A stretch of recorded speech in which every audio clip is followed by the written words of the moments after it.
మన ప్రాథమికోన్నత పాఠశాలలో అప్పుడు నేను 6వ క్లాస్ చదువుతున్నప్పుడు అండి ఒకరోజు పెద్ద వర్షం పడుతుందండి. అయితే సీనుగాడు అందరం గొడుగులు వేసుకొని వచ్చాం. సీనుగాడు గొడుగుకి మాత్రం ఇంత పెద్ద కన్నం ఉంది పైన, సీనుగాడు గొడుగుకి మాత్రం ఇంత పెద్ద చెల్లు ఉంది పైన. సరే, సోషల్ మాస్టర్ అశోక చక్రవర్తి క్లాస్ మొదలెట్టారు.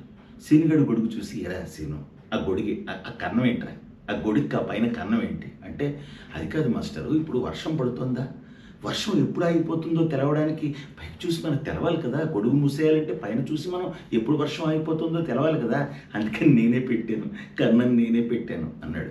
నీ తెలివితేటలు తగలయ్యా, నువ్వు కన్నం పెట్టడం ఏంట్రా గొడుగుకి అంటే, అంటే మరి ఎప్పుడు వర్షం ఆగిపోతుందో తెలియట్లేదు గురువుగారు అన్నాడు. సరే కూర్చో అన్నాడు.